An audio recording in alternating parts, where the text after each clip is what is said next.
تو I want to ensure you کہ I will investigate this metre, اور میں انشاءاللہ صحیح جو فیکٹس پر رپورٹ جو ہے وہ لے کے انشاءاللہ میں حاضر ہوں گا۔ مگر اس میں بھی کوئی دو رائے نہیں کہ پہلی مئی کے بعد لوڈ شیڈنگ میں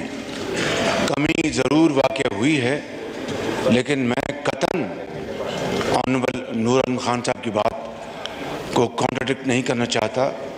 اور جس طرح میں نے کہا کہ میں اس کو انویسٹیگیٹ کروں گا، اور خود میں جناب نور عالم خان صاحب کو انوائٹ کروں گا، ریکویسٹ کروں گا کہ یہ آ کے ہم بتائیں گے، اور متعلقہ جو افسران ہیں ان کو بھی میں انشاءاللہ بلواؤں گا۔ حقیقت یہ ہے جناب اسپیکر کہ جب ہم نے 3.5 ہفتے پہلے اقتدار سنبھالا، ایک جھرلو کی پیداوار اور دھاندلی کی پیداوار حکومت سے آئینی طریقے سے اس ملک کی جان اندر جو بجلی پیداوار کرنے والے جو پلانٹ نصب ہیں ان کی کیپیسٹی ڈیمانڈ سے الحمدللہ زیادہ ہے، اور اس کا جناب اسپیکر آپ کو اچھی طرح علم ہے۔ مگر افسوسناک بات یہ ہے کہ ماضی کی اس حکومت نے نہ تیل وقت پہ منگوایا، نہ گیس وقت پہ منگوائی، اور جب گیس دنیا کی منڈی میں سستی ترین تھی $3 پر یونٹ، انہوں نے گیس نہیں منگوائی اور مہنگا تیل منگواتے رہے، اور یہ پوری دنیا جانتی ہے کہ وہ جو تیل آئل مافیا ہے، کارٹل ہے، وہ حکومت کے نروس پہ چھایا رہا، اور اس طرح سستی ترین گیس ہم نے نہیں خریدی اور اربوں روپے کا نقصان اس ملک کو پہنچایا۔ اس کے علاوہ آپ جانتے ہیں، آپ ماشاءاللہ منسٹر، آپ واٹر اینڈ پاور بھی رہے ہیں، اس ملک کے وزیر اعظم بھی رہے ہیں، آپ کو اچھی طرح علم ہے کہ سال میں ان پلانٹس کی ریپیئر مینٹیننس ہوتی ہے۔ پچھلے دور میں میاں نواز شریف کی حکومت میں ایک SOP بنایا گیا تھا کہ ان کی جو مرمت ہے، ریپیئر مینٹیننس، اس کو سردیوں میں کرایا جائے تاکہ لوگوں کو لوڈ شیڈنگ زیادہ تنگ نہ کر سکے۔ مگر شومی قسمت، کیا کیجئے اس نالائق ترین اور کرپٹ حکومت کا کہ جنہوں نے اس کی پرواہ نہیں کی، اور گرمیوں میں وہ پلانٹس بند تھے جس کو اب ہم آہستہ آہستہ چلوا رہے ہیں، اور گیس کا بھی ہم نے بالآخر انتظام کیا ہے، اور اس کے ٹینڈر ہم نے کیے، اور اس کی گیس کے ہم نے جہاز خریدے ہیں۔ اس کے علاوہ جناب اسپیکر، آپ یقین کریں کہ 5,500 ارب روپے کا جو ڈیفیسٹ ہے، جو گیپ ہے اس وقت فزیکل ڈیفیسٹ، وہ تاریخ کا سب سے زیادہ وہ ڈیفیسٹ ہے، اور ان 3.5 پونے 4 سالوں میں جناب اسپیکر جو 2018 میں پاکستان کے جو مجموعی جو قرضہ جات تھے، ان پونے 4 سالوں میں اس میں 80-85% اضافہ کر دیا گیا۔ قرضے لے لیے گئے، مگر ایک نئی اینٹ نہ نور عالم خان صاحب کے حلقے میں نظر آئے گی، نہ پاکستان کے کسی اور حصے میں نظر آئے گی، اور اس حکومت نے قرضے لے کر پاکستان کی جو آنے والی نسلیں ہیں ان کو بھی مارٹگیج کر دیا ہے۔ اس سے بڑی جناب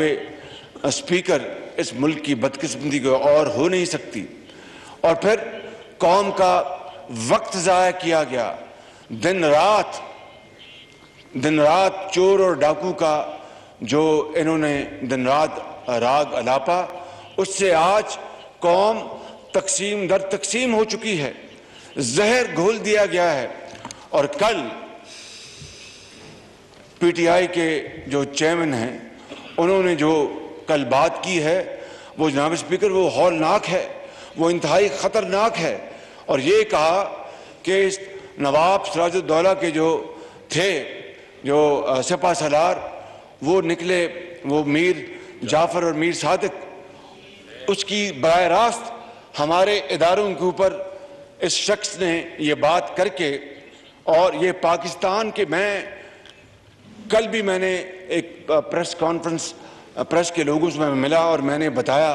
کہ وفاداری اور غداری کے جو سرٹیفکیٹ بانٹے جا رہے ہیں، ہم نے نیشنل سیکورٹی کونسل کی میٹنگ کی، جو سفیر تھے پاکستان کے امریکہ میں اس وقت، اور میں یہ بات on the floor of the house پہ کر رہا ہوں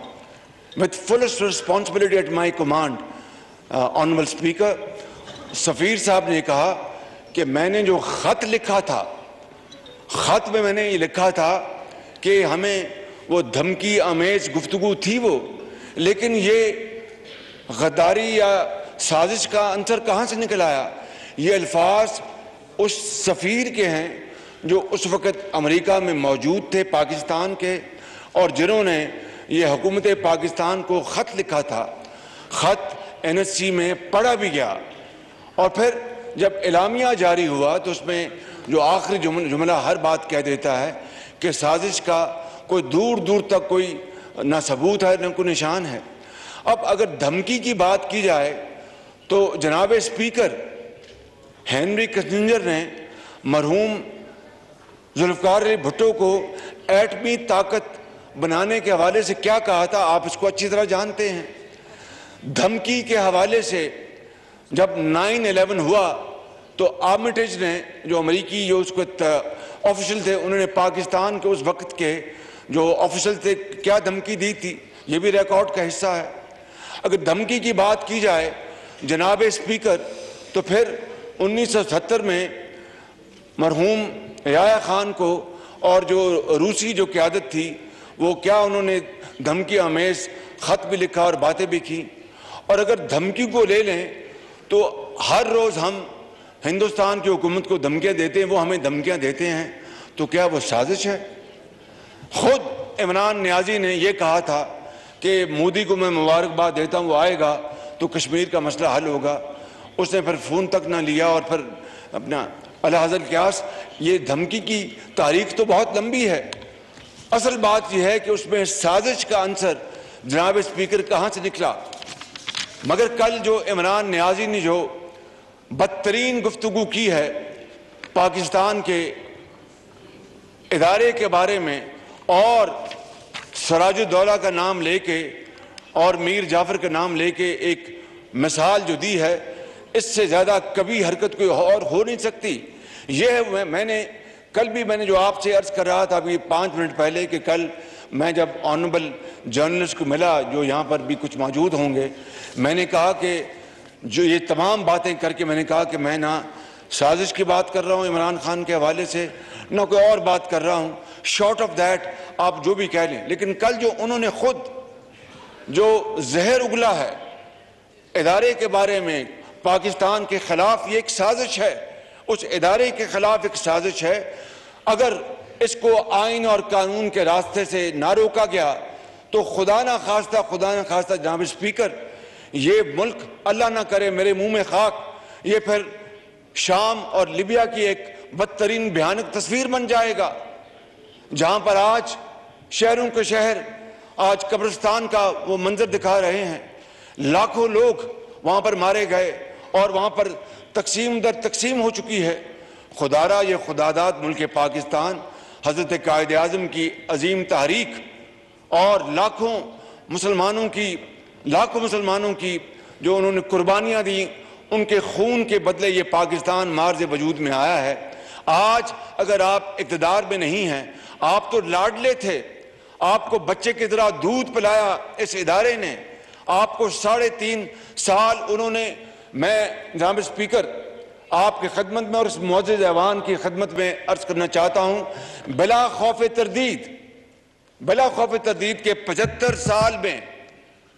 اس مقتدر ادارے نے پاکستان کی کسی حکومت، کسی وزیر اعظم کو اس طرح سپورٹ نہیں کیا جس طرح عمران خان نیازی کو کیا تھا، یہ اس کی بدقسمتی تھی کہ اس کے باوجود بھی نہ کچھ سیکھا، نہ کیا، نہ کارکردگی، نہ خدمت کی قوم کی۔ یہ سپورٹ اس ادارے نے جو عمران خان کو دی ہے، 75 سال میں نہ اس کی مثال ملتی ہے، نہ آئندہ کبھی ملے گی۔ میں تو ایک لائٹر وے میں کہا کرتا تھا اور کہتا ہوں کہ اس کی جتنی سپورٹ اس لاڈلے کو ملی، اگر 20% یا 30% آپ کو یا کسی اور کو یا ہمیں ملی ہوتی تو ہم اس ملک کو اس طرح جس طرح جہاز اڑتا ہے اس طرح لے چلتے اللہ تعالیٰ کے فضل و کرم سے۔ مگر اس تمام تر سپورٹ کے باوجود یہ بری طرح ناکام ہوا، اور آج نہ اگر میں نہیں کھیلوں گا تو کسی کو نہیں کھیلنے دوں گا۔ یہ روش، یہ کہاں کی روش ہے؟ اور جناب اسپیکر، میں سمجھتا ہوں کہ کل جو اس نے زبان استعمال کی ہے، اگر اس کو آئین اور قانون کے دائرے میں رہ کر سختی سے نہ روکا گیا تو خدا نہ خواستہ اس ملک میں ایک بہت زیادہ ایک بھوچال آ سکتا ہے۔ یہ اس طرف ملک کو لے کے جانا چاہتے ہیں کہ خدا نہ خواستہ یہ جو جمہوریت ہے، جس کے نتیجے میں آج آپ اسپیکر کے اس منصب پر بیٹھے ہیں اور یہ تمام آنریبل ممبرز مجھے قائد پاکستان منتخب کیا ہے، تو یہ چاہتے ہیں کہ خدا نہ خواستہ یہ جمہوریت ختم ہو جائے، اللہ نہ کرے، اور ایسا نظام آ جائے کہ پھر ہر طرف ایک شورش ہوگی۔ لہٰذا میں آج آپ کی خدمت میں اور آپ کے توسط سے اس آنریبل ہاؤس کی خدمت میں عرض کرنا چاہتا ہوں کہ اس بات کا بھرپور نوٹس لیا جائے۔ یہ اس لیے میں نہیں کہہ رہا کہ میں آج قائد پاکستان منتخب ہوا ہوں، میری جو سوچ ہے وہ پوری دنیا جانتی ہے، مگر میں آج آپ کو بڑے ادب سے یہ کہنا چاہتا ہوں کہ اس لمحے کو ہم کنٹرول کریں، وگرنہ پھر اگر خدا نہ خواستہ اگر بے قابو ہو گیا تو پھر کچھ نہیں بچے گا۔ میں ان الفاظ کے ساتھ آپ کا شکریہ ادا کرتا ہوں اور پھر ایک دفعہ آنریبل ممبر کو یقین دلاتا ہوں کہ میں اس کا نوٹس لوں گا بجلی کی بندش کا، اور انشاءاللہ جلد میں ان کو جواب دلواؤں گا۔ بہت شکریہ۔ وزیر اعظم شہباز قومی اسمبلی اجلاس سے اظہار خیال کر رہے تھے۔ انہوں نے کہا کہ لوڈ